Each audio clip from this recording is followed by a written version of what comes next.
जननीं शारदां देवीं रामकृष्णं जगद्गुरुं पादपद्मे तयो श्रुत्वा প্রণমামি মুহুর্মুহু। প্রাচীন সাধুদের স্মৃতিকথা এই অনুষ্ঠানে আপনাদের সকলকে স্বাগত জানাই। এই অনুষ্ঠানটি সম্প্রচারিত হচ্ছে প্রাণারাম ইউটিউব চ্যানেলের মাধ্যমে। প্রাণারামের সকল দর্শককে জানাই আমার অন্তরের শ্রদ্ধা ও প্রণাম। আজ আমরা আলোচনা করব ঠাকুরের পার্ষদ স্বামী তুরীয়ানন্দজির সম্বন্ধে। স্বামীজির আদরের হরি ভাই, তার পূর্ব নাম হরিনাথ চট্টোপাধ্যায়। তিনি জন্মেছিলেন বাগবাজারের বোসপাড়া লেনে 1863 খ্রিস্টাব্দের 3রা জানুয়ারি। তার পিতা চন্দ্রনাথ চট্টোপাধ্যায়ের একটি ক্ষমতা ছিল, অলৌকিক ক্ষমতা। তিনি নারী দেখে মৃত্যুর কাল বলে দিতেন। তাই আত্মীয় স্বজন, পাড়া প্রতিবেশী সবাই তার কাছে আসতো এবং বলতো যে দেখো বাবা, যেন মৃত্যুকালে গঙ্গার তীরে ঠাঁই পাই। তখনকার দিনের রীতি ছিল মুমূর্ষ ব্যক্তিকে গঙ্গার তীরে নিয়ে যাওয়া এবং সেখানে যদি কেউ শেষ নিঃশ্বাস ত্যাগ করত গঙ্গার তীরে, সেটা সৌভাগ্যের লক্ষণ বলে মানা হতো, এমনই বিশ্বাস ছিল। তাই পাড়ায় তার যথেষ্ট জনপ্রিয়তা ছিল তার এই অলৌকিক ক্ষমতার জন্যে। হরিনাথ, তার যখন 3 বছর বয়স, তখন তার মা প্রসন্নময়ী দেবী তিনি মারা যান। হরিনাথ তার বড় বৌদির কাছে সেবায় যত্নে মানুষ হন। বড় বৌদি তাকে মায়ের মতো মানুষ করেন। হরিনাথের ছোট থেকেই খুব শরীর চর্চার দিকে মন ছিল। তিনি ডন বৈঠক করতেন, কুস্তি করতেন, আর যা কিছু করতেন ভীষণ বেশি বেশি করতেন। কঠোরতা করতে তিনি চিরকালই খুব পছন্দ করতেন। ব্রাহ্মণের ছেলে পৈতে হলো, প্রতিদিন গায়ত্রী মন্ত্র জপ করতেন, গঙ্গা স্নান করতেন, মেঝেতে কম্বল পেতে শুতেন, আর নিজে হব্বিষান্ন রান্না করে খেতেন। তার বিদ্যানুরাগ ছিল, সংস্কৃত চর্চা করতেন এবং খ্রিস্টান শিক্ষালয়ে গিয়েও তিনি বাইবেল পড়তেন এবং শিক্ষা নিতেন সেই খ্রিস্টান চার্চের ফাদারদের কাছ থেকে। তিনি যখন এন্ট্রান্স পরীক্ষায় বসতে চাইলেন না, এক আত্মীয় তাকে জিজ্ঞাসা করেছিল কেন পরীক্ষা দেবে না। তার উত্তরে হরিনাথ বলেছিলেন যে পাশের গৌরব নিয়ে কি হবে। ঠাকুর যে বলতেন আমি ধনী, আমি মানি, আমি জ্ঞানী, আমি বিদ্বান, আমি রূপবান, এইসব উপাধি ত্যাগ না করলে ঈশ্বর লাভ হয় না। তা আমরা দেখছি হরি মহারাজের জীবনে প্রথম থেকেই এই ভাব। কিন্তু তার বিদ্যানুরাগ ছিল, তিনি শাস্ত্র পাঠ করতেন তার বাল্যবন্ধু গঙ্গাধরের সঙ্গে। গঙ্গাধর মহারাজ অখণ্ডানন্দজি তার বাল্যবন্ধু ছিলেন। একদিন হরি মহারাজ জলে স্নান করছেন গঙ্গায়, দেখছেন যে একতাল খড় ভেসে আসছে। সামনে এলেই তিনি দেখতে পেলেন যে সেটা খড়ের তাল নয়, কুমির। তিনি তাড়াতাড়ি উঠে আসবার চেষ্টা করলেন, কিন্তু তখনই তার মনে হলো এই আমার বেদান্ত চর্চা, ব্রহ্ম সত্য জগৎ মিথ্যা, আমি তো দেহ নই, আমি আত্মা, আমার কোনো বিনাশ নেই। তিনি আবার গিয়ে সেই গলা পর্যন্ত জলে নেমে স্নান করতে লাগলেন। আর যারা নদীর পাড়ে আছেন তারা চিৎকার করে তাকিয়ে ওঠার জন্য বলতে লাগলেন। চিৎকার চেঁচামেচিতে কুমিরটি পালালো। তা প্রথম থেকেই আমরা দেখি যে তিনি ভীষণ নির্ভীক। কখনো কোথাও অন্যায় দেখলে তিনি প্রতিবাদ করতেন। তার বাবা, তার যখন 12 বছর বয়স, তার পিতৃবিয়োগ হয় এবং তার একটি ভাই ছিল কেদারনাথ বলে, সেও মারা যায় অল্প বয়সে। তখন তার মনে হয়েছিল যে এই জীবনে কি আছে, সংসারে সবকিছুই তো অনিত্য, আজ আছে কাল নেই। এই রকম বৈরাগ্য যখন তার মনে হয়, তখন তিনি ঠাকুরের দর্শন পেলেন 13 বছর বয়সে। 1863-তে জন্মেছেন, আর 13 মানে 1876 সালে দীননাথ বসুর বাড়িতে ঠাকুর এসেছিলেন। ঠাকুর সেদিন ভাবস্থ ছিলেন। হৃদয়রাম তাকে গাড়ি থেকে নামাচ্ছিল। ঠাকুরের পা টলছে, কিন্তু মুখে দিব্য ভাব। ঠাকুরের এই মা মা করে মুহুমুহু সমাধি, ঈশ্বরের প্রেমে মাতোয়ারা ভাব দেখে হরিনাথের খুব ভালো লাগলো।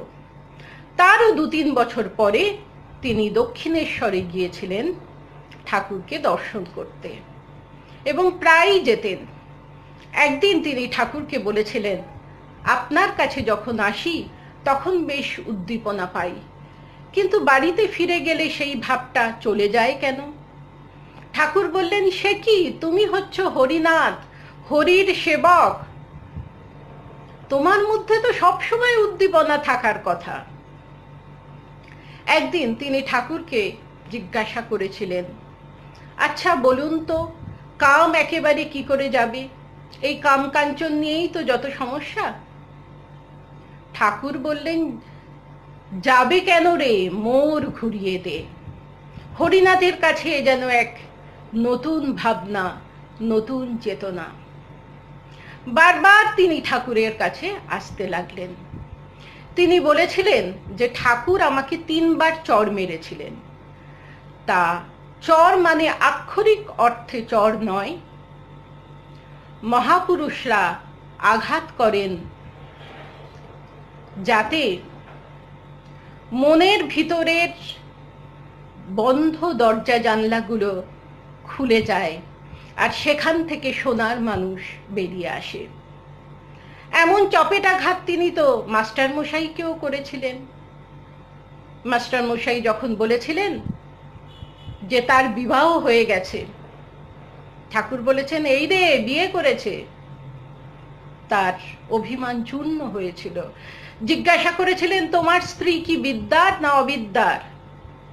মাস্টারমশাই বলেছিলেন, ভালো কিন্তু অজ্ঞান। ঠাকুর বলেছিলেন, আর তুমি খুব জ্ঞানী। তার অভিমান চূর্ণ হয়েছিল। ঈশ্বরের সংস্পর্শে এলে সেই মানুষের বাইরেটা কোনো পরিবর্তন হয় না, কিন্তু ভিতরটা ভেঙে চুরে খান খান হয়ে যায়। সে আওয়াজ শুনতে পাওয়া যায় না, কিন্তু যার ট্রান্সফরমেশন হয় সেই বোঝে। রবীন্দ্রনাথ লিখেছেন, যখন থাকি অচেতনে এ চিত্ত আমার, আঘাত সেজে পরস্তব সেই তো পুরস্কার। কারোকে আঘাত করতে গেলে তাকে স্পর্শ করতে হয়। কিভাবে তিনি হরিনাথকে 3 বার চর মেরেছিলেন? হরিনাথ বেদান্ত চর্চা করতেন। ঠাকুর বলেছিলেন, ব্রহ্মসত্য জগৎ মিথ্যা, মুখে বললেই হলো? জগৎ যদি মিথ্যা হয় সবকিছু ত্যাগ করো, ত্যাগ না করে মুখে জগৎ মিথ্যা বলা যায় না। জগৎ যখন রূপ রস গন্ধ নিয়ে তোমার কাছে যাবে আর সেই বন্ধনে তুমি নিজেকে জড়াবে, তখন মুখে বললে হবে না ব্রহ্মসত্য জগৎ মিথ্যা। সে নরেন পারে, নরেন কাটা গাছে হাত দিয়ে যদি বলে কাটা নেই, তাহলে কাটা নেই। তোমরা কাটা গাছে হাত দিয়ে যদি বলো কাটা নেই, তোমাদের হাতে পট করে কাটা ফুটবে আর দরদর করে রক্ত পড়বে, আর তোমরা আহা উহু করবে। অর্থাৎ যতক্ষণ দেহ বুদ্ধি আছে ততক্ষণ দাসোহম, সোহম নয়। এইটি প্রথম চর। দ্বিতীয় চর, ঠাকুর একদিন বলেছিলেন, ব্রহ্মজ্ঞান থ্যাক থু বলে থুতু ফেলেছিলেন। হরিনাথ বড় অবাক হয়েছিলেন, মানুষের জন্ম জন্মান্তরের তপস্যা ব্রহ্মজ্ঞানের জন্যে, আর তিনি ব্রহ্মজ্ঞান থ্যাকথু বলছেন। তাহলে কি ব্রহ্মজ্ঞানের উপরেও কিছু আছে? আরেকদিন তিনি হরিনাথকে বলেছিলেন যে তুমি নিজের মুক্তির কথা ভাবো কেন, ও তো স্বার্থপররা ভাবে। এই 3 চট তিনি ঠাকুরের কাছ থেকে খেয়েছিলেন। ঠাকুর বলতেন যে দেখো, মুখে বললে হয় না যে কাম কাঞ্চন ত্যাগ করেছি। কাম কাঞ্চন ত্যাগ করা কি এতই সোজা? মানুষের কি সাধ্য? শুধু ঈশ্বরের কৃপা হলে সেটি সম্ভব হয়। বলতে বলতে তিনি সমাধিস্থ হন এবং ভাবাবিষ্ট হয়ে গান করেছিলেন, ওরে কুশীলভ করিস কি গৌরব, ধরা না দিলে কে পারে, ধরা না দিলে কি পারিস ধরিতে। অর্থাৎ রামচন্দ্র পূর্ণ ব্রহ্ম নারায়ণ, তিনি না ধরা দিলে কার সাধ্যই তাকে ধরা? প্রয়োজন ঈশ্বরের কৃপা। এই বলতে বলতে ঠাকুর অশ্রু বিসর্জন দিয়েছিলেন। ঠাকুরের কাছে যাতায়াত করা শুরু করলেন হরিনাথ। গুরু ভাইদের সঙ্গেও পরিচয় হলো। নরেন্দ্রনাথ একদিন হরিনাথকে বলেছিলেন, হরি ভাই, ঈশ্বর কি বাজারের শাক বা মাছ যে দাম দিয়ে তাকে কেনা যায়? অর্থাৎ 1600 টাকা দিলাম আর 1 কিলো ইলিশ মাছ নিয়ে বাড়ি চলে গেলাম, কি 2000 টাকা দিলাম 1 কিলো ইলিশ মাছ নিয়ে চলে গেলাম। ঈশ্বর সেই বস্তু নয়। 1 লক্ষ বার জপ করেছি কি 6 ঘন্টা ধ্যান করেছি তার মানে ভগবান আমার কেনা হয়ে গেল, এটা নয়। ঈশ্বর যদি ধরা দেন তবেই ধরা যায়, প্রয়োজন তার কৃপা। একদিন তিনি ঠাকুরকে বলছেন যে সংসারে এত দুঃখ কেন? ঠাকুর বলছেন, দেখো, সংসারে সুখও আছে দুঃখও আছে, সবই তার খেলা, মায়ের খেলা। বুড়ি চায় খেলা চলুক, সবাই বুড়ি ছুঁয়ে থাকলে বুড়ি সন্তুষ্ট হয় না। যারা শুধু নিজের মুক্তির কথা ভাবে তারা বুড়ির চারপাশে ঘোরে, বুড়ি কিন্তু তাদের প্রতি সন্তুষ্ট হয় না। যারা দূরে দূরে ঘুরে খেলে বুড়ি তাদের প্রতি সন্তুষ্ট থাকে এবং তাদের জন্য বুড়ি হাত বাড়িয়ে দেয় যাতে তারা ধরা না পড়ে। ঘুড়ি ওড়াবার সময় দেখো না, 1টা 2টো ঘুড়ি কেটে যায়, মা হেসে হাততালি দেন, হেসে দাও মা হাত চাপড়ি। তখন হরিনাথ বলেন, বুড়ির খেলার জন্য তো আমার প্রাণ গেল। তখন ঠাকুর বলছেন, তুমি কে? এ সংসারে মাই তো সব। তিনি সাপ হয়ে কামরান, আবার রোজা হয়ে তিনি বিষ ঝাড়েন, ওঝা হয়ে বিষ ঝাড়েন। তিনি বন্ধনকারিণী, তিনি মুক্তি প্রদায়িনী। একবার হরিনাথ ঠাকুরের কাছে অনেকদিন যাননি, বেদান্ত চর্চায় ব্যস্ত ছিলেন। ঠাকুর তাকে বলেছিলেন, আমার কাছে আসছো না, অন্য কোথাও যাচ্ছ কি? অন্য কোথাও গিয়ে তোমার যদি জীবনে ঈশ্বর লাভ হয় তুমি নিশ্চয়ই যাবে, কিন্তু কখনো ভুললে চলবে না মনুষ্য জীবনের উদ্দেশ্য ঈশ্বর লাভ। এই বলে ঠাকুর কেঁদেছিলেন। ঠাকুরের ব্যাকুলতা দেখে হরিনাথ অবাক হয়ে গিয়েছিলেন। এই ঠাকুরই তো নিরঞ্জনানন্দজিকে বলেছিলেন, নিরঞ্জন, আরেকটা দিন চলে গেল, তোর ঈশ্বর লাভ হলো না, কবে তোর ঈশ্বর লাভ হবে? নিরঞ্জনানন্দজি অবাক হয়ে গিয়েছিলেন, আমার ঈশ্বর লাভের জন্য এর এত ব্যাকুলতা, কান্না। হরিনাথও অবাক হয়েছিলেন। তিনি ঠাকুরের কাছে আসা যাওয়া করতেন এবং ঠাকুর যখন খুব অসুস্থ, কাশীপুরে গলায় ক্যান্সার, একদিন তিনি ঠাকুরকে জিজ্ঞাসা করেছিলেন যে আপনি কেমন আছেন? ঠাকুর বলছেন ভীষণ গলায় ব্যথা, ঢোক গিলতে পাচ্ছি না, কিছু খেতে পাচ্ছি না। আর হরিনাথ বলছেন আমি তো কিন্তু দেখছি যে আপনি আনন্দের সাগর। তখন ঠাকুর বলেছিলেন শালা ধরে ফেলেছে রে। এবার ঠাকুরের লীলা সংবরণের পর অন্য গুরু ভাইদের মতো তিনিও সন্ন্যাস গ্রহণ করলেন, হলেন তুরীয়ানন্দজি। বরানগর মঠে কঠোর তপস্যারত ছিলেন, কিন্তু তিনি বিশেষ করে পছন্দ করতেন পরিব্রাজক জীবন। ভারতবর্ষের বহু জায়গায় তিনি পরিব্রাজক রূপে ঘুরে বেরিয়েছেন। দেরাদুনে একবার এক পুলিশের সিআইডি অফিসার তাকে বারবার ফলো করছিল। যতই তিনি বলেন যে আমি পরিব্রাজক, আমি সাধু, আমার উদ্দেশ্য এই, আমার নাম এই, সে কিছুতেই ছাড়ে না। তখন তাকে খুব তিরস্কার করেছিলেন তুরীয়ানন্দজি। তখন পুলিশের সিআইডি অফিসার বলেছিলেন আমি পুলিশ, আপনি আমাকে ভয় করেন না? মহারাজ বলেছিলেন আমি যমকেও ভয় করি না। তখন পুলিশটি বলেছিলেন আপনি সাধু, এইরকম কর্কশ ভাবে আপনি কথা বলছেন। তখন মহারাজ বলেছিলেন আমি সাধু, সাধুর কর্তব্য আমি জানি, আপনার কর্তব্য আপনি করুন। এইরকম স্পষ্ট বক্তা ছিলেন। তা গুরু ভাইরা পরিব্রাজক রূপে বিভিন্ন জায়গায় ঘুরে বেড়াতেন, আবার একে অপরের সঙ্গে বিভিন্ন জায়গায় তাদের সাক্ষাৎ হতো। যেমন দিল্লিতে রাজা মহারাজের সঙ্গে হরি মহারাজের সাক্ষাৎ হয়েছিল। রাজা মহারাজ চেয়েছিলেন জ্বালামুখী যেতে।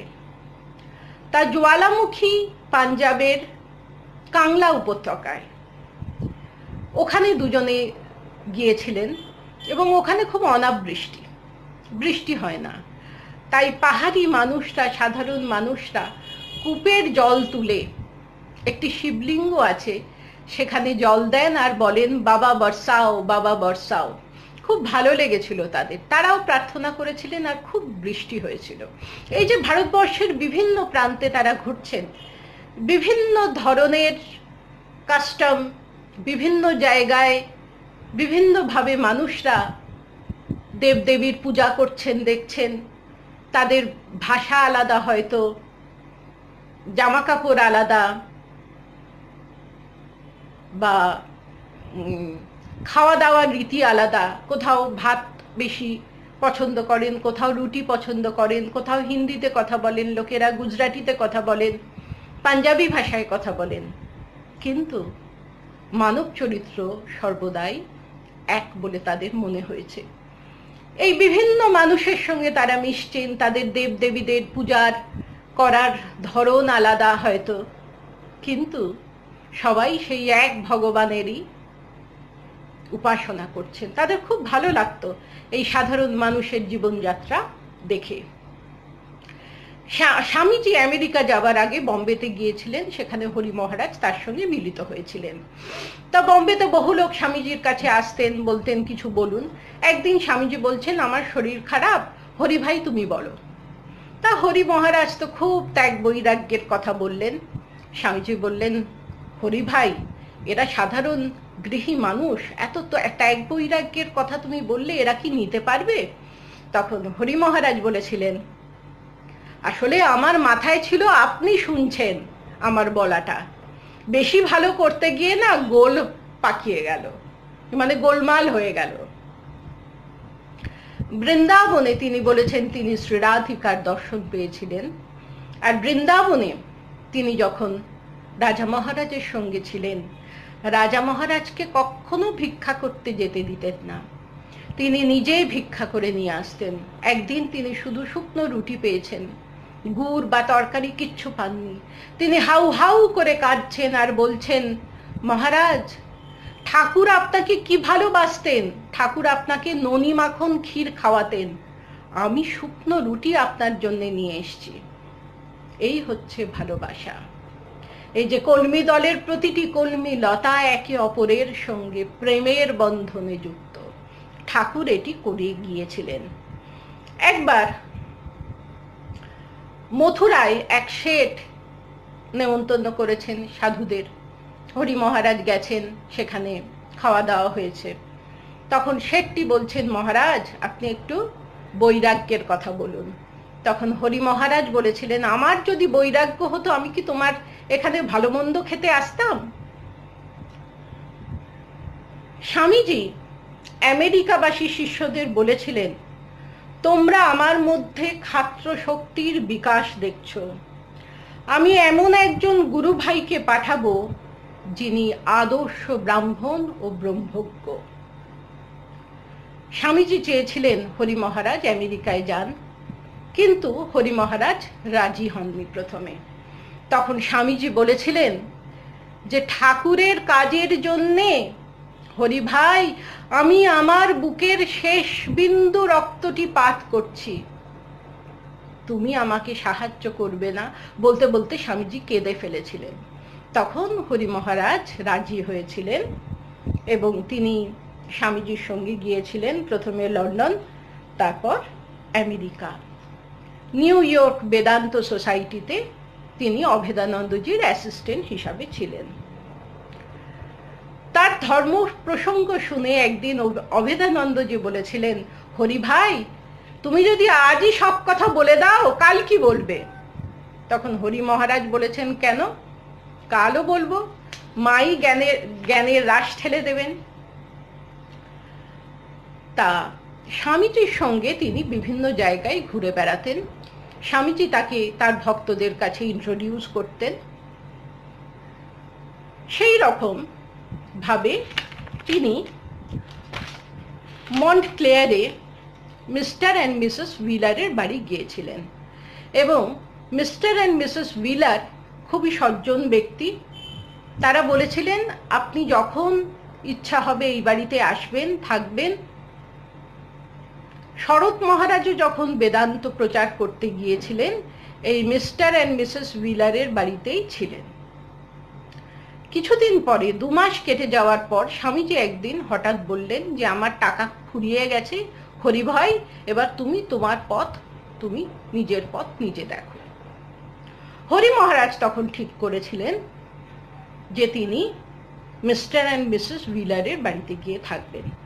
সেই কথা স্বামীজিকে বলতে স্বামীজি খুব খুশি হলেন, বললেন, হ্যাঁ খুব ভালো কথা, তুমি ওখানে গিয়ে থাকো আর সঙ্গে সঙ্গে ক্লাস লেকচারও করো। হরি মহারাজ একদম লেকচার দিতে চাইতেন না, তিনি লেকচারের নামেই রেগে যেতেন। স্বামীজি বললেন, ঠিক আছে, আলাদা করে তোমায় কিছু বলতে হবে না, তোমার যা মনে হবে তাই তুমি বলবে, তাতেই এদের মনে ধর্মভাব জাগবে। তা তিনি মিস্টার অ্যান্ড মিসেস হুইলারের বাড়িতে চলে এলেন। এরা তাকে সাদরে গ্রহণ করলেন, তার ছেলে মেয়েরাও তার সঙ্গে মিশে গিয়েছিলেন, কিন্তু ক্লাস লেকচারও সঙ্গে সঙ্গে চলতে থাকলো।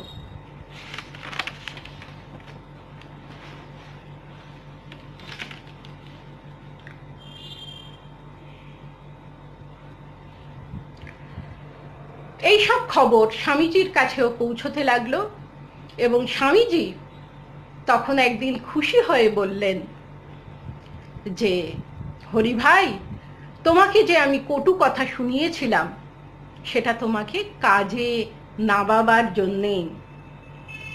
দেখো এরা আমাকে দেখে কিছু বুঝতে পারে না, আমরা জগৎগুরু, আমাদের এরা প্রশংসা করে, চমৎকৃত হয়, কিন্তু আমাদের ঠিক এরা ধরতে পারে না। তোমাকে দেখে এরা জানতে পারবে খাঁটি হিন্দু সন্ন্যাসী কাকে বলে, এদের জীবন পরিবর্তিত হবে। আর এরা খুব গুণের সমাজদার, কারোর গুণ দেখলেই এরা প্রশংসা করে, আর যারা ভেজিটেরিয়ান তাদের এরা খুব শ্রদ্ধা করে। এইসব কথাগুলি স্বামীজি বলেছিলেন। তুরীয়ানন্দজি যখন নিউ ইয়র্কে যান তখন স্বামীজির প্রেরণায় এবং শরৎ মহারাজ আর অভেদানন্দজির প্রচেষ্টায় বেদান্ত সাধনার একটা ঢেউ তখন চলছিল, বেদান্ত আন্দোলন চলছিল। তাই বেদান্ত সাধনে আগ্রহী কিছু ছাত্রছাত্রীকে তিনি যাওয়ার পরই পেয়ে গিয়েছিলেন। তাদের মধ্যে একজন তাকে বলেছিলেন, মহারাজ, আমি ভারতবর্ষকে ভালোবাসি, তাই ভারত থেকে যারাই আসে তাদের আমরা শ্রদ্ধা করি। তখন হরি মহারাজ বলেছিলেন, দেখো, যদিও আমি কম দিন আমেরিকায় এসেছি, কিন্তু আমার মনে হয় যে আমি যেন আমার নিজের দেশেই আছি। মানব চরিত্র সব জায়গায় সমান। আমি মনে করি আমি আমার বন্ধুদের সঙ্গেই আছি। তোমাদের যে জিনিসটা আমাদের খুব ভাল লাগে সেটা হচ্ছে তোমাদের উদ্যমশীলতা। এই শক্তিকে কিন্তু সংযত করতে হবে, অন্তর্মুখী করতে হবে। তোমাদের যে এই স্পিরিটটা, সবসময় একটা স্পোর্টিং স্পিরিট, কখনো উৎসাহের অভাব নেই, উদ্যম, কর্মঠ তোমরা, এই শক্তিটাকে কিন্তু অন্তর্মুখী করতে হবে। যেটা স্বামীজি চিরকাল বলেছেন যে প্রাচ্য পাশ্চাত্যকে শেখাবে যে অন্তর্জগৎ কিভাবে জয় করতে হয়, আর পাশ্চাত্যর কাছে শিখবে বহির্জগৎ কিভাবে জয় করতে হয়। নিউ ইয়র্কে ভক্তের সংখ্যা দিন দিন বাড়তে লাগলো। তিনি সুললিত কণ্ঠে সংস্কৃত শ্লোক আবৃত্তি করতেন এবং ধ্যানের আগে হরিওম ধ্বনি তিনি উচ্চারণ করতেন। ক্লাসের ফাঁকে ফাঁকে ছাত্রছাত্রীরা যখন গল্পগুজবে মত্ত হতো, তখন তার হরিওম ধ্বনি উচ্চ থেকে উচ্চতর স্বরে চারিদিকে প্রবাহিত হয়ে মনে করিয়ে দিত যে জীবনে সময় নষ্ট করা উচিত নয়, জীবনের উদ্দেশ্য কি তা স্মরণ করিয়ে দিত। তিনি শিশুদের নিয়েও একটা ক্লাস শুরু করেছিলেন। তিনি তো নিজে বাইবেল চর্চা করেছেন, যীশু খ্রিস্টের জীবনের গল্প বা ভারতবর্ষের মহাপুরুষদের গল্প খুব সহজ ইংরেজিতে তিনি বলতেন, শিশুরা খুব খুশি হতো। আর শিশুদের ক্লাসে বড়দের অ্যালাউ করতেন না, কারণ বড়রা ঢুকলে বেরোলে শিশুদের কনসেন্ট্রেশন চলে যায়, তারা আর মন দিতে পারে না। বড়দের জন্য মরাল এডুকেশনের ক্লাস, ধ্যানের ক্লাস, রাজযোগের ক্লাস এইসব হতো। আর মিসেস হুইলারের তিনি খুব প্রশংসা করতেন। তিনি উচ্চ আধ্যাত্মিক ক্ষমতা সম্পন্ন নারী এবং ঠাকুরকেও দর্শন করেছিলেন। আর একবার হরি মহারাজের কাছে ভারতবর্ষ থেকে চিঠি গেছে, চিঠি পড়েই মহারাজ খুব বিমর্ষ। মিসেস হুইলার বললেন, কোনো খারাপ খবর আছে মহারাজ? তখন হরি মহারাজ বলেছিলেন, বাংলা, পুরো বাংলাই এখন দুর্ভিক্ষের কবলে। মিসেস হুইলার কোনো কথা বলেননি। তিনি বন্ধু বান্ধবদের কাছ থেকে টাকা সংগ্রহ করে হরি মহারাজের হাতে তুলে দিয়ে বলেছিলেন, স্বামীজি, এটা ভারতে পাঠাবার ব্যবস্থা করুন।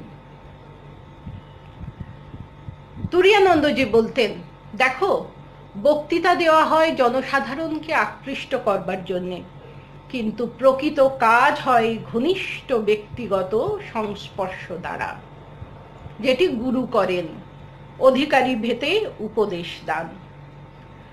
ব্রহ্মচারী গুরুদাস তিনি যখন আমেরিকায় ছিলেন, অনেক সময় তার ছায়াসঙ্গী হিসাবে ছিলেন, বিভিন্ন জায়গায় তার সঙ্গে ঘুরে বেড়াতেন, থাকতেন। পরবর্তী সময়ে তুরীয়ানন্দজি ভারতবর্ষে ফিরে এলে তিনি ভারতবর্ষেও এসেছিলেন। তাই ব্রহ্মচারী গুরুদাস একবার জীবনের পথ পরিবর্তন করবার জন্যে সিদ্ধান্ত নিয়েছিলেন এবং সেই সিদ্ধান্তের কথা তুরীয়ানন্দজিকে জানিয়েছিলেন। মহারাজ কোনো উপদেশ দিলেন না, তিনি শুধু একটা গল্প বললেন। গল্পটি হলো, একটি ব্যাধ, সে একদিন খুব মন খারাপ করে বসে আছে, কোনো শিকার পায়নি, ক্ষুধার্ত, তৃষ্ণার্ত। হঠাৎ দেখতে পেল একটা গাছের পাতার মধ্যে থেকে টপ টপ করে জল পড়ছে। সে একটা বাটি সেই নিচে ধরলো যাতে সে জল খেয়ে তৃষ্ণা মেটাতে পারে। যখন বাটিটা প্রায় ভরে এসছে, একটা ছোট্ট পাখি গিয়ে সেই বাটিটা উল্টে দিল, জল পড়ে গেল। আবার ব্যক্তি সেই বাটিটা ধরলো গাছের পাতার নিচে, আবার যখন ভরে গেল, পাখিটা জলটা ফেলে দিল, উল্টে দিল সেই পাত্রটা। তখন ব্যাধের খুব রাগ হলো, সে পাখিটাকে হত্যা করলো। এবার সে নিজে পাত্রটি রেখে যখন গাছের পাতার কাছে গেছে, দেখছে যে গাছের মধ্যে একটা সাপ জড়িয়ে আছে, আর সেই সাপের মুখ থেকে এক ফোঁটা করে বিষ পড়ছে, জল নয়। পাখিটা দেখতে পেয়ে দুবার সেই পাত্রটা উল্টে দিয়ে তার জীবন রক্ষা করেছে, আর সেই পাখিটাকেই সে বধ করেছে। তার ভীষণ আত্মগ্লানি হলো। এই কথা বলে হরি মহারাজ বলেছিলেন, ভাবিয়া করিও কাজ, করিয়া ভাবিও না। তুমি জীবনের এত বড় সিদ্ধান্ত নিতে যাচ্ছ, পরে যেন রিগ্রেট করতে না হয়। এই গুরুদাস মহারাজ তিনি যখন বিষণ্ণ হতেন, তখন হরি মহারাজ তাকে অনুপ্রেরণা দিতেন। তিনি বলছেন যে আমি যখন বেলুড়ে ছিলাম, একদিন আমিও খুব মনমরা ছিলাম। ছাদে পায়চারি করছি, হঠাৎ দেখলাম মেঘ সরে গিয়ে চাঁদের আলো দেখা দিচ্ছে। অর্থাৎ চাঁদ আকাশেই ছিল, মেঘের জন্যে তাকে দেখা যায়নি। আমার অজ্ঞানতার জন্যে আমি নিজেকে দেহ মনে করছি, আমি কিন্তু আত্মা, যিনি অবিনশ্বর। দুর্বলতাকে কখনো প্রশ্রয় দিও না, নিজেকে কখনো ছোট মনে করো না। তোমার ক্ষমতা কম হতে পারে, কিন্তু তুমি যার শরণাপন্ন, তার ক্ষমতা তো অশেষ। বলে তিনি একটি গল্প বলতেন যে কয়েকটা হাঁড়ি, সেই হাঁড়ির মধ্যে জল আছে, আর সূর্যের রশ্মি সেখানে পড়েছে। কয়েকটি ঘট, একটি ঘট সে নিজেকে ঘট মনে করছে, অর্থাৎ দেহ। আরেকটি ঘট যার মধ্যে সূর্যের রশ্মি প্রতিফলিত হয়েছে, সে নিজেকে সূর্য মনে করছে, অর্থাৎ আত্মা।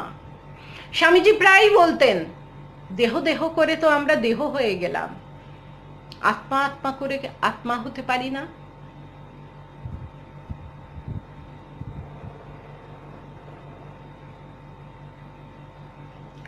তিনি আমেরিকার ছাত্রছাত্রীদের বলতেন যে তোমরা সবসময় হাতে ব্যান্ডেজ বেঁধে রাখো কেন? ক্ষতস্থান দেখতে না দিলে ডাক্তার কি করে চিকিৎসা করবে? ভবরোগের ডাক্তার হচ্ছেন গুরু। তখন তারা বলতো যে আমরা চাই না কেউ আমাদের সহানুভূতি দেখাক। তুরিয়ানন্দজি বলতেন, ও তোমরা চাও তোমরা সবাইকে সহানুভূতি দেখাবে, তোমাদের কেউ সহানুভূতি দেখাবে না। জীবনটা কি ওয়ান ওয়ে ট্রাফিক? আদান প্রদান না হলে জীবন চলবে কি করে? তার এমন অন্তর্দৃষ্টি ছিল, তিনি প্রতিটি মানুষের মনের ভিতরটা খোলা পাতার মতো পড়তে পারতেন। তিনি বলতেন, তোমাদের অন্তরের অন্তরতম প্রদেশে কি লেখা আছে আমি তাও পড়তে পারি, যা তোমরা নিজেরাও জানো না। ঠাকুর ছিলেন সিদ্ধ গুরু, তার কাছ থেকে আমরা কোনো কিছু গোপন করতে পারতাম না। তিনি সজাগ দৃষ্টি রাখতেন। হরি মহারাজও তার অনুগামীদের প্রতি সজাগ দৃষ্টি রাখতেন এবং অধিকারী ভেদে উপদেশ দান করতেন।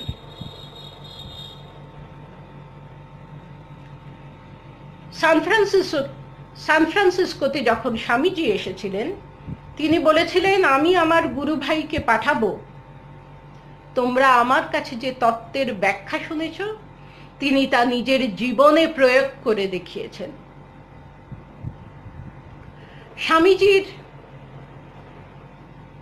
প্রেরণায় আর তুরিয়ানন্দজির প্রচেষ্টায় আর কিছু বেদান্ত অনুরাগীর প্রচেষ্টায় সান ফ্রান্সিসকোতে বেদান্ত সোসাইটি গঠিত হয়েছিল। সেখানেও মহারাজের গীতার ক্লাস, রাজযোগের ক্লাস খুব পপুলার হয়েছিল। এখানে একজন ভদ্রমহিলা আসতেন, যার স্বামী পছন্দ করতেন না তিনি মহারাজের কাছে যাতায়াত করেন। তা মহারাজ বলেছিলেন, তুমি জগন্মাতাকে জানাও, তিনি তোমার প্রার্থনা শুনবেন। তারপরেও যখন দেখলেন যে সেই ভক্ত মেয়েটি কোনো উত্তর পাচ্ছেন না তখন, এবং তিনি খুবই হতাশ, তখন তুরিয়ানন্দজি বললেন, আমি তোমার স্বামীর সঙ্গে দেখা করতে চাই, তোমার বাড়িতে যাব। সেই ভক্ত মহিলা বললেন, না না মহারাজ, একদম আসবেন না, আমার স্বামী আপনাকে অপমান করবে, আমার খুব খারাপ লাগবে। মহারাজ বললেন, তাতে আমার কিচ্ছু যায় আসে না, আমি যাব। তিনি তার স্বামীর সঙ্গে কথা বললেন এবং তার স্বামী মুগ্ধ হয়ে গেলেন। একবার একটি তরুণ আর একটি তরুণী সেই সান ফ্রান্সিসকো বেদান্ত সোসাইটিতে এসেছেন। মহারাজ দেখেই বুঝতে পেরেছেন যে তরুণটির উদ্দেশ্য ভালো নয়। সেই মেয়েটিকে হিপনোটাইজড করে রেখেছে, তার টাকা পয়সা সব নিয়ে নেবে।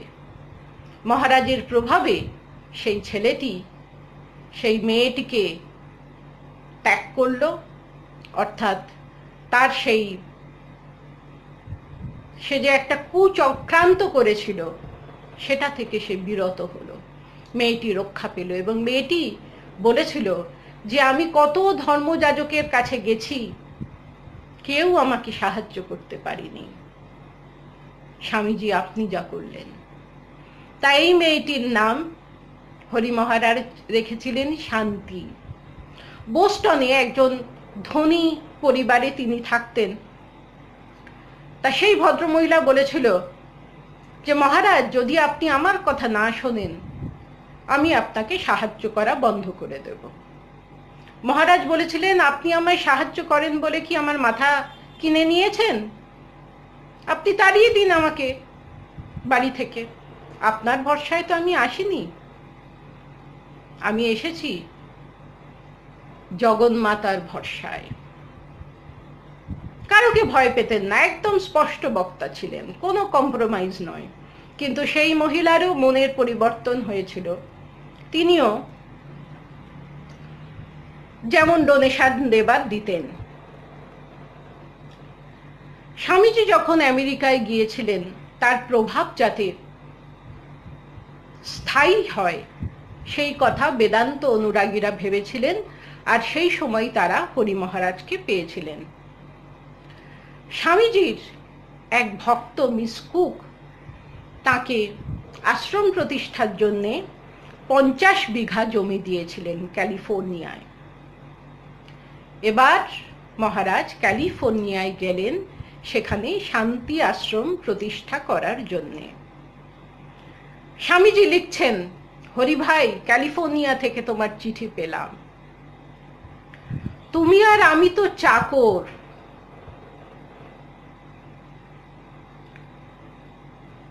কাজ করে যাও মায়ের কৃপায়। এখন মা জানেন আর তুমি জানো, আমি খালাস। মানে তোমাকে যেমন করে হোক কনভিন্স করে আমি আমেরিকায় নিয়ে এসেছি, পরিচয় করিয়ে দিয়েছি, তুমি প্রতিষ্ঠিত হয়েছো, এবার তোমার কাজ তুমি করো, আমার দায়িত্ব শেষ। এই সান ফ্রান্সিসকোতে বেদান্ত সোসাইটি গঠনে যারা সাহায্য করেছিলেন তাদেরই কয়েকজনকে নিয়ে তুরিয়ানন্দজি সেন্ট অ্যান্টোনিও উপত্যকায় এলেন শান্তি আশ্রম প্রতিষ্ঠা করবার জন্য। এই নির্জন অরণ্য আশ্রমে কয়েকজন নরনারী বেদান্ত সাধনের জন্যে তাদের ব্রহ্মজ্ঞ গুরুর সান্নিধ্যে সংঘবদ্ধভাবে শান্তিতে বাস করছে। আমেরিকাবাসীর কাছে এক অভিনব প্রয়াস। হরি মহারাজের দিব্য স্ফুলিঙ্গে প্রত্যেকের জীবন আলোকিত হলো। একটি প্রদীপ থেকে লক্ষ প্রদীপ জ্বালানো যায় যদি প্রথম প্রদীপটি আলোকপ্রাপ্ত হয়। আমেরিকানরা তো খুব কষ্ট সহিষ্ণু, কখনো ভেঙে পড়ে না, সবসময় উৎসাহ নিয়ে কাজ করে। তো এই শান্তি আশ্রম করবার জন্য তারা একেবারে হাড় ভাঙা পরিশ্রম করেছে। কাছাকাছি জলের ব্যবস্থা ছিল না, অনেক দূর থেকে জল আনতে হতো, কাঠ কেটে নিয়ে এসে তারা আশ্রম বানাতো। এতই পরিশ্রম দেখে একদিন হরি মহারাজ নিজেই বলেছিলেন জগন্মাতার উদ্দেশ্যে, মা তুই একই করলি, এরা কি খেটে খেটে মরে যাবে? তাই শুনে এক তরুণী বলেছিলেন, মহারাজ, ওরা মহারাজ বলতেন না, স্বামীজি, স্বামীজি আপনি বিশ্বাস হারাবেন না, মায়ের কৃপায় সব ঠিক হয়ে যাবে। হরি মহারাজ খুব খুশি হয়ে বলেছিলেন, মায়ের ওপর তোমার এত ভক্তি, ভালোবাসা, শ্রদ্ধা, তোমার নাম আজ থেকে দিলাম শ্রদ্ধা।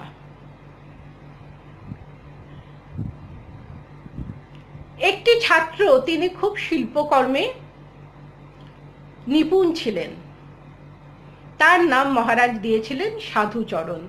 তিনি এই আশ্রমটিকে বাসোপযোগী করেছিলেন। প্রথমে সবাই তাঁবুতে থাকতেন, তারপর ধ্যানঘর তৈরি হলো, মহারাজের জন্য কেবিন তৈরি হলো, এবং হরি মহারাজের মাতৃসুলভ আচরণে পুরো আশ্রমটির, আশ্রমবাসীদের জীবন মধুময় হয়ে উঠেছিল। চারিদিকে সুখ্যাতি ছড়িয়ে পড়ল। সান ফ্রান্সিসকো ক্রনিকল বলে একটি বিখ্যাত নিউজ পেপারে এই হরি মহারাজের আশ্রমের প্রশংসা, তার এই বেদান্ত সাধন ও যোগ শিক্ষাদান সম্বন্ধে অনেক লেখা বেরিয়েছিল। এক রিপোর্টার, তিনি খুঁজে খুঁজে শান্তি আশ্রমে গিয়েছিলেন এবং মুগ্ধ হয়েছিলেন। বলছেন যে এই নির্জন অরণ্যে আশ্রম, চারিদিকে পশু পাখির আবাস, কিন্তু কোনো বন্দুক নেই। আশ্চর্য হয়েছিলাম। হরি মহারাজকে একবার বিষাক্ত পোকায় কামড়ে দিয়েছিল, হাত ফুলে গিয়েছিল, ভীষণ ব্যথা। সবাই ভাবছে কি করা যায়, কারণ শহর থেকে তো এটা যথেষ্ট দূরে। হঠাৎ সেদিন এক ভদ্রলোক চলে এলেন, বললেন, শান্তি আশ্রমের সুখ্যাতি অনেকদিন শুনছি, তাই এলাম, আমি ডাক্তার। তিনি চিকিৎসা করলেন, সুস্থ হয়ে গেলেন মহারাজ। ওই যে মায়ের ওপর ভরসা করে আছেন, তিনি সবাইকে বলতেন, আমি কেউ নই, মায়ের ওপর ভরসা করে থাকো, মাকে ভুলে থাকলেই বিপদ। তা যে রিপোর্টার এসেছিলেন, তিনি প্রশ্ন করেছিলেন যে এই আশ্রমের উদ্দেশ্য কি। মহারাজ বলেছিলেন, প্রতিটি মানব হৃদয়ে দেবত্ব নিহিত আছে, সেই অন্তর্নিহিত দেবত্বের বিকাশই মানুষের জীবনের মূল উদ্দেশ্য। এটি বিভিন্নভাবে করা সম্ভব, রাজযোগ, জ্ঞানযোগ, কর্মযোগ, ভক্তিযোগ, চারটি পথ, যে কোনো একটি পথ দিয়ে বা চারিটি পথ অবলম্বন করে একসঙ্গে মূল উদ্দেশ্যে মানুষ যদি পৌঁছায়, সে মুক্ত হয়ে যাবে। তিনি আশ্রমবাসীদের জিজ্ঞাসা করেছিলেন, আপনারা কি ভবিষ্যতে সাধু বা যোগী হবেন? তারা বলেছিলেন, হ্যাঁ, তাও হতে পারি, কিন্তু আমেরিকায় এই আশ্রম বেদান্ত সাধনার কেন্দ্রস্থল, সেই জন্যই আমাদের এত পরিশ্রম। কোনো রুলস অ্যান্ড রেগুলেশন ছিল না। মহারাজ বলেছিলেন, আমি প্রীতির বন্ধনে সবাইকে বেঁধেছিলাম। সবাই ভোরবেলা উঠত, ধ্যানের ক্লাসে যেত, ব্রেকফাস্ট রেডি করত। মহারাজও তাদের সঙ্গে সঙ্গে গিয়ে সবজি ফল চাষ করতেন। কূপ খনন করা হলো, জলের ব্যবস্থা হলো, দুপুরের রান্না, রাত্রের খাবার, তারই মধ্যে চলেছে বিভিন্ন লেকচার আর ক্লাস, গীতার ক্লাস, রাজযোগের ক্লাস। তুরীয়ানন্দজির ব্রহ্মলীন মনে কখনো অন্য চিন্তা স্থান পায়নি। তিনি থিয়েটারের, অর্কেস্ট্রা শোনার কত টিকিট পেয়েছেন, কার্ড পেয়েছেন, কোথাও যাননি। এবং তার ছাত্রছাত্রীরা যদি গল্পগুজব করত, অপ্রাসঙ্গিক কথাবার্তা বলতো, একে অপরের নিন্দা করত, তিনি বড় অখুশি হতেন। কেউ কারোর নিন্দা করলেই তিনি এই গল্পটি বলতেন। গল্পটি খুব মজার। বৃন্দাবনে একবার এক শেঠ সাধু ভান্ডারা দিয়েছেন, সব সাধুরা এসে ভিক্ষা নিয়ে গেছেন। এবার একজন সাধু আলাদাভাবে তার বাড়িতে অন্যদিন ভিক্ষা দিতে এসেছেন। তিনি বলছেন সেই সাধুকে তিনি বলছেন, মহারাজ, আপনি যে সাধুর পাশে বসে খাচ্ছিলেন আর তার সঙ্গে খুব গল্প করছিলেন, সেই সাধুটি খুব মহান না? তখন সেই সাধুটি বলে, আরে মহারাজ, ও তো এক গায়ে হ্যায়, মানে ও তো গরুর মতো। আবার যে সাধুটিকে গরু বলেছেন তিনিও আবার অন্যদিন সেই শেঠের বাড়িতে ভিক্ষা নিতে এসেছেন। শেঠ আবার জিজ্ঞাসা করছেন, আচ্ছা ওই সাধুটিকে আপনার কি মনে হয়? সেই সাধুটি বলে, আরে ও তো একটা মোষের মতো। এবার সেই শেঠ দুজন সাধুকে নিমন্ত্রণ করেছেন এবং খাবার সময় তাদের জাব দিয়েছেন খেতে। তারা তো রেগে গেছে, ইয়ে ক্যা হ্যায় জি? বলছে, কেন, আপনারা তো একে অপরকে গরু আর মোষ বলেন, তাই আপনাদের জন্য এই ব্যবস্থাই করেছি। তুরীয়ানন্দজি বলতেন যে আমার গুরু শ্রীরামকৃষ্ণ বলতেন যে তার অনেক ভক্ত আছে যারা অন্য দেশে থাকে, অন্য ভাষায় কথা বলে, কিন্তু তারা সকলেই মায়ের সন্তান। মা আমাকে দেখিয়ে দিলেন, তোমরাই সেই ভক্তমণ্ডলী। তখন একটি ছাত্র বলে যে মহারাজ, আমি আর বিশ্বাস হচ্ছে না, আমি কি এই রকম আশিসের যোগ্য? তিনি বললেন, জগন্মাতা কখনো ছেলে মেয়েকে ভালোবাসে না যোগ্যতা দেখে। তিনি সতেরো মা, অসতেরো মা, সবাই তার সন্তান। হরি মহারাজের সাধুতা, নিরভিমনিতা, ত্যাগ, বৈরাগ্য, ভক্তি, বিশ্বাস এদের মধ্যে প্রভাব ফেলেছিল, এদের জীবন রূপান্তরিত হয়েছিল এবং এই আশ্রম তীর্থে পরিণত হয়েছিল। এই আশ্রমে কোনো নিরসতা ছিল না। সব সময় সবাই মিলে তারা উপাসনা করছে, আলোচনা করছে, কাজকর্ম করছে এবং হাসি ঠাট্টাও করতো তারা। একবার একজনকে মহারাজ জিজ্ঞাসা করছেন, আপনি কি করছেন? তখন তিনি বলেছিলেন যে আমার অন্তর্নিহিত দেবত্বের প্রকাশ যদি নাও হয়, অন্তত আমার ভেতরে যে পাচক আছে তার প্রকাশ করবার চেষ্টা করছি, কিন্তু দেখছি সেটাও মোটেই সহজ কাজ নয়। সবাই হো হো করে হেসে উঠেছিলেন। স্বামীজিকে দেখবার জন্যে তুরীয়ানন্দজি খুব ব্যাকুল হয়েছিলেন। তিনি গুরুদাস মহারাজকে তার এক অলৌকিক দর্শনের কথা বলেছিলেন, যে জগন্মাতা তাকে আমেরিকায় থাকতে বলছেন, কিন্তু তিনি যখন বলেছেন যে সেটা সম্ভব নয়, স্বামীজিকে দর্শন করবার জন্যে তিনি আমেরিকা ছেড়ে ভারতবর্ষে যাবেন, তখন জগন্মাতা খুব মুখ গম্ভীর করে রইলেন। তিনি বলেছিলেন যে এই আশ্রম তোমাদের, মায়ের সন্তানরা যারা শান্তিতে থাকতে চায় তারা এখানে থাকবে, আর ভারতবর্ষের সর্বশ্রেষ্ঠ ধন সম্পদ আমি তোমাদের মুক্ত হস্তে দিয়ে গেলাম, বাকিটা মা জানেন। শান্তি আশ্রমের প্রতিষ্ঠাতা হিসাবে তুরীয়ানন্দ মহারাজের অবদান আমেরিকায় চিরস্মরণীয় হয়ে থাকবে। তিনি যখন ভারতবর্ষে ফিরছেন, রেঙ্গুনে শুনেছিলেন স্বামীজির মহাপ্রয়াণের কথা, শোকাহত হয়েছিলেন, তার মনের অবস্থা ছিল না আর আমেরিকায় ফিরে যাওয়ার মতো। তিনি যখন কলকাতায় এলেন এবং শরৎ মহারাজ তাকে রিসিভ করেছিলেন। দুই গুরু ভাই গলা জড়িয়ে হাউ হাউ করে কেঁদেছিলেন স্বামীজির জন্য। এরপর তিনি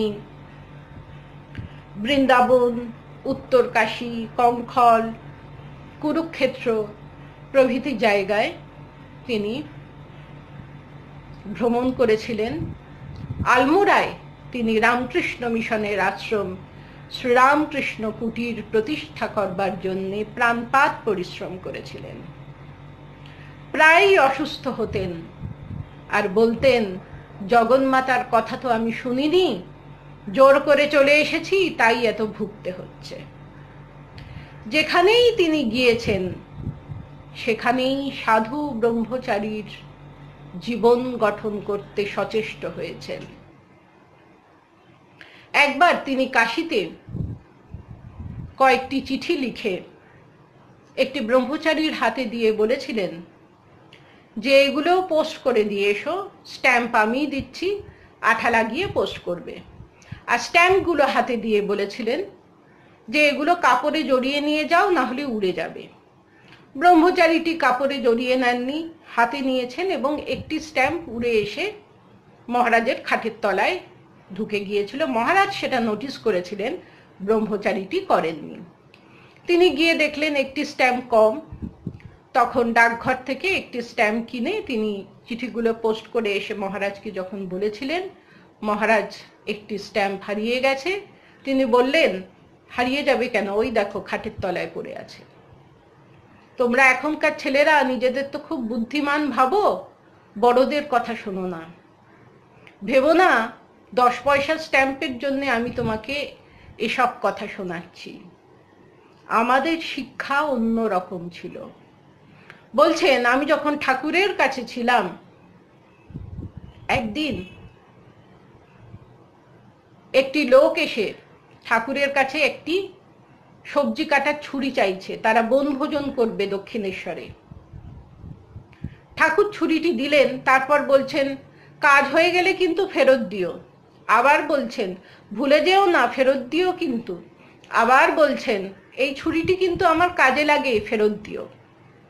তখন তুরীয়ানন্দজি ভাবছেন, সামান্য ছুরির জন্যে ঠাকুর 3 বার বললেন।